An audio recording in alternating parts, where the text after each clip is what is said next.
important thing for leaders and companies to focus on is that there's too much focus on shiny object syndrome. Let's get the latest AI tools, let's give it to everybody, and then let's mandate that everybody needs to use it. And all that does is increase the resistance because people don't understand why, they don't know what that means for them personally, and they haven't been given the environment and the safe space within which to experiment and build those skills. So think about, how do you shift your culture to go from linear certainty to exponential change? We've spent years talking about digital transformation, but what happens when AI stops being a tool and starts acting like a teammate?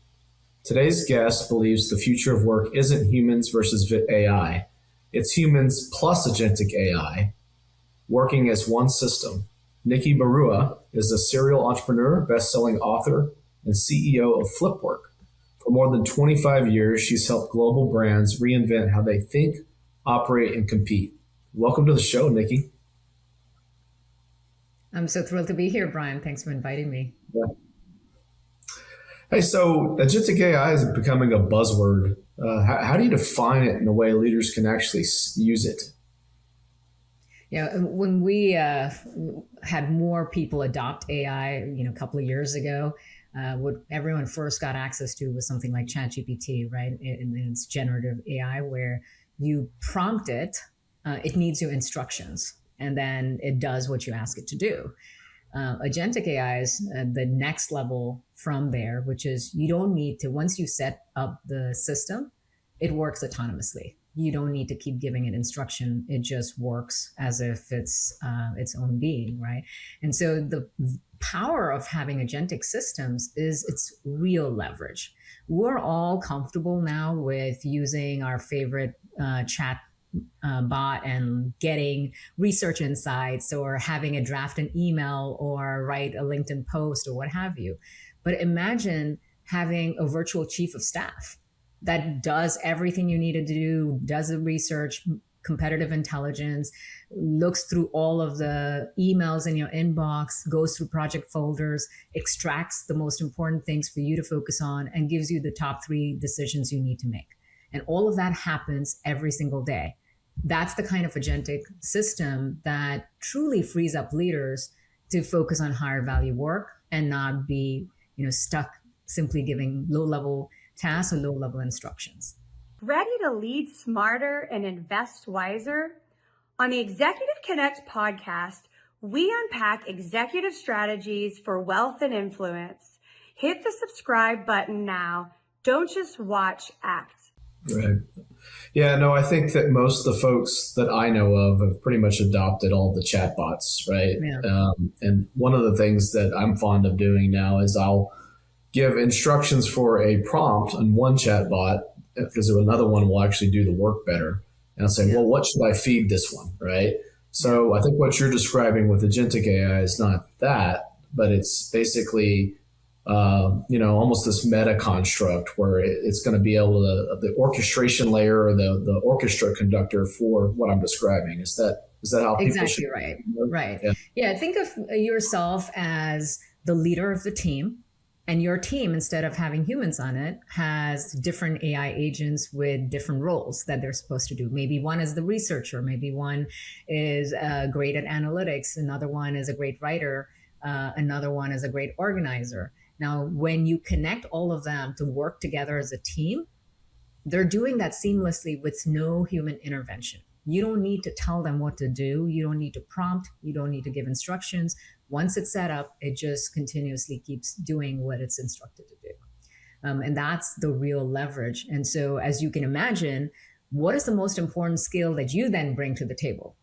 It's thinking about role design. It's thinking about, the right kind of, it's pretty much like the way you would onboard a new hire. You have to be clear what the outcomes you want out of them, what their responsibilities look like, and how you evaluate their performance and course correct when needed. And so you have to start thinking about AI agents the exact same way. Yeah, I think the distinction here is that these things in theory could work 24/7 too, right? Yeah. So how do leaders need to adapt how they're thinking about what you described for managing that virtual team, or I don't even know what you call this, like V team, of agents. Well, I think of it as a new kind of hybrid team. Like we got used to the idea of hybrid teams in context of remote work, right? The people that are on site versus working remotely. And that was the construct of hybrid. I think there's a new definition of hybrid that goes beyond location, and it's about humans and machines working together. And so the leadership skill necessary for leading those kind of teams also have to evolve, because now you're not just dealing with humans, you're dealing with machines, and you're dealing with the interaction between humans and machines. And where does accountability lie? Where are the guardrails? What's the governance layer within that? When things go wrong, where's the human in the loop to catch that? There are all these considerations that we never frankly had to deal with even a year or two ago. And these are all entirely new challenges that are emerging, and it requires reinvention by the leaders themselves in order to prepare themselves for it. Money Ripples is on a mission to help professionals like you get their money working harder. Their clients free up an average of $35,000 their first year without having to work extra hours. To show you how, they've put together a powerful training called Cash Flow Secrets. And as a listener of the Executive Connect podcast, you can get it completely free. Just visit moneyripples.com/secrets and enter the promo code EXEC. Okay. Well, talk to us a little bit about FlipWork. And, you described that as a human plus agentic system. What does that look like within a real company? And what are, leaders thinking about in this? I know that governance is a big issue in some of the conversations that I'm having. How do people think about their data and how they set everything up? A lot of the guardrails conversations you're talking about there probably apply to this as well. Yeah. Well, FlipWork was founded on a core belief that the true path forward is one of making people exponentially capable rather than replacing them. AI is changing work faster than people can change how they work. And within that, there is a growing divide where technology is racing ahead and humanity is getting left behind. And that's not the kind of world that's good for our civilization. The challenge, though, is to close that gap. It takes more than just AI training. If you simply tell people, here's a tool you now need to be using to do your job, you get very superficial level adoption, or frankly, pretty poor adoption in that. Because what you're not considering is the identity and mindset and behavior shift that the individual has to go through to start thinking about co-creating with AI as their colleague. And most people have learned to do their job a certain way over years, right? So whether you're a marketer or you're in HR, you've kind of figured out a certain way you do your day-to-day job. You go in, you follow a certain process, use a certain system, you have communication methods. That's all ingrained in us. It turns into autopilot behavior. What AI is doing is completely ripping that apart, right? So when you have to reimagine everything, not just who you are in context of AI, what parts do you keep to yourself, what parts do you shed and let AI do the heavy lifting? How do you reimagine your day-to-day workflow? What are the new systems and tools to use? That's a tremendous amount of transformation to go through. In fact, that's why I call it reinvention, not just transformation, because it's rewiring everything. And the challenge that people face in going through that experience is it feels threatening. It's very uncomfortable. You're letting go of the thing that gave you safety and security and certainty. And suddenly it's like a question of well, if this machine can do everything, then who am I? What if I can I really trust it? What if I start depending on it? Will I just get replaced? There are all these concerns that come up. And the solution to that is not investing in more AI tools. And that's why FlipWork's focus is, really helping companies reinvent their people and culture, rewire their processes and their workflows, and prime the environment such that AI adoption actually increases. And we've been able to deliver 80 to 90% adoption in just 90-day cycles. And the first thing we do when we engage with a company is we start with a diagnostic that helps to identify the archetype of each individual in the company. Where are they in terms of their baseline AI readiness? Because no matter where they are, they all have to become orchestrators. But they can become orchestrators if you don't even know where their current state is, if you don't know what's holding them back, is it, what specific challenges they're concerned about. Once you know that, you can then create a personalized pathway for each person to become an orchestrator. And then from that diagnostic, we take them through 90-day sprint cycles where they're going through the actual work of reimagining workflows and processes and systems as a team. And that's why the results are so extraordinarily successful, because we've primed the individual for change. Yeah, let's talk about that a little bit, because I would assume that there might be some role blurring as part of this process too. What normally, I guess AI doesn't really care that there's these departments that are set up a certain way. Yeah. So, how should people be thinking about that right now when the tools are available for more of this cross-department sort of stuff that's cutting through departments sort of work? I can understand how that's threatening for some folks, but how are people thinking about that generally? Well, one of the most common examples where this role blurring is showing up is who should even own AI transformation. Right. I'm sure you come across that too, right? Because is the right answer the IT department? Is the right answer the HR department? Is the right answer the chief operating officer? Who actually owns it? And the reality is that you can't think of AI as something that sits in one department. It's a capability.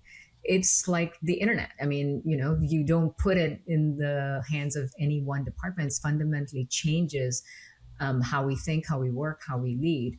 And if you consider AI like electricity, it's an infrastructure requirement that is going to change every single person. You really need a cross-functional approach to this. It can't just be any one leader owning it. And so that's one of the biggest challenges we're seeing come up, is literally companies don't know whether they should hire a chief AI officer who doesn't understand their business but will implement AI, or is it like giving the responsibility to any one single person? Over time, we're going to start to see that kind of blurring in even how work gets done. And ultimately, it's about finding out where are the areas where you need humans to lead, and where are the areas that you can get massive leverage by using AI. Okay. Well, for those looking to hire, what are leaders getting wrong about workplace transformation right now? Or maybe it's not even hiring. Maybe it's like, how should they be training their people?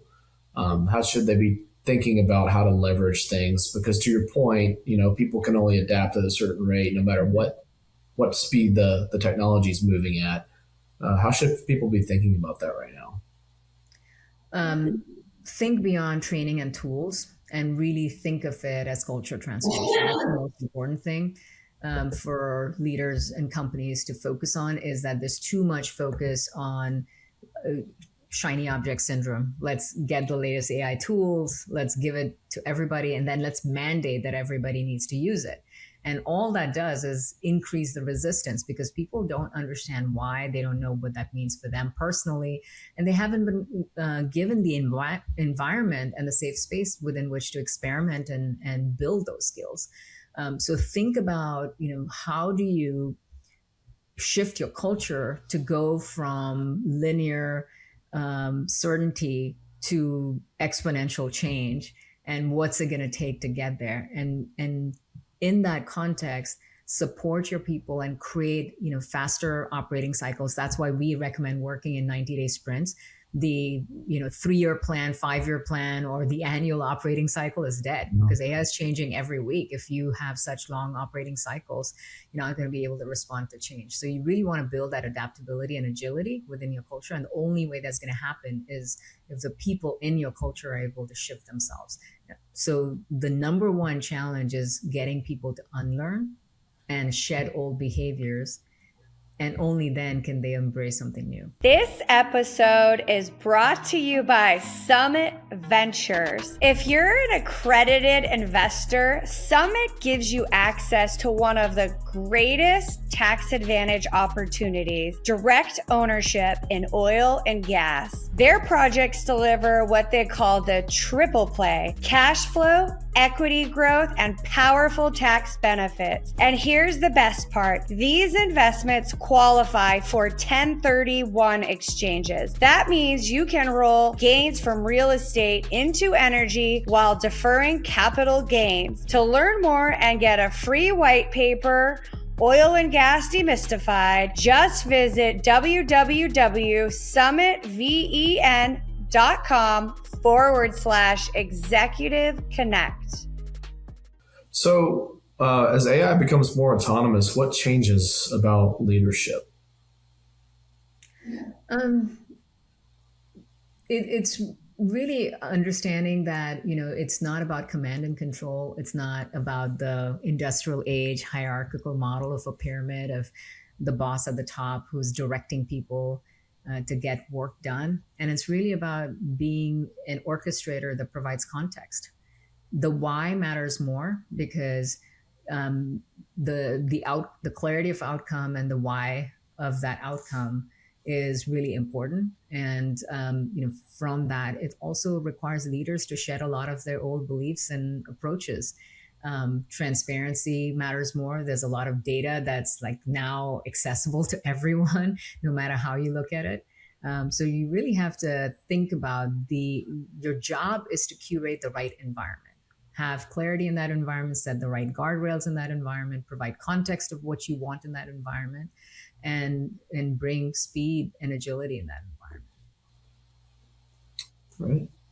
So your personal story is rooted in resilience and reinvention.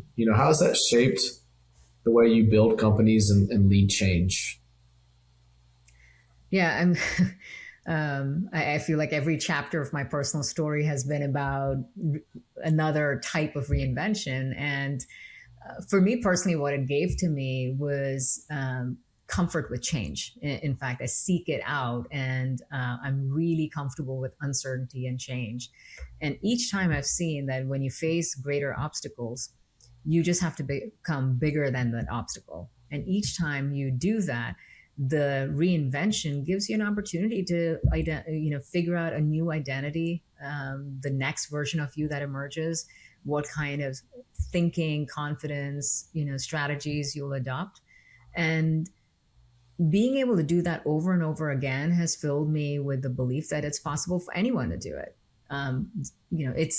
It's simple, doesn't mean it's easy, but it is Right. simple. There's a formula to making it happen. And that's a lot of what FlipWork enables in the workplace. But the point is that anyone can achieve anything they want if they simply know how to reinvent themselves into it. Okay. All right. Well, transformation isn't about chasing the newest tool. It's about redesigning how humans and intelligent systems create value together. And it sounds like that's a lot of what you're trying to do with your work. Did you have any, final parting words for our viewers out there, that are going through this transformation right now? Well, the way I think about it is that the future is about people becoming people squared. That when we co-evolve with machines, that human-machine collaboration is what makes us exponentially more capable. And that's the power of using AI, the scale and speed of AI to amplify our creativity, our wisdom, our judgment, and our uniquely human skills, because that's the real power of what makes us original, what makes us stand out, and what makes us truly irreplaceable. All right. Well, thanks for taking the time and being on the podcast, Nikki. How folks how they reach out to you? How can they get in contact with you? Through my website, nikkibarua.com. I have a weekly newsletter called Reinvention Roadmap that provides incredible reinvention strategies that thousands of leaders around the world trust. So I'd invite people to check that out. And if you're interested in learning more about FlipWork, go to flipwork.ai. All right. Thanks so much. Well, thanks for being on the podcast. And that's our time for today. And thanks, everybody, for joining. Thanks, Brian.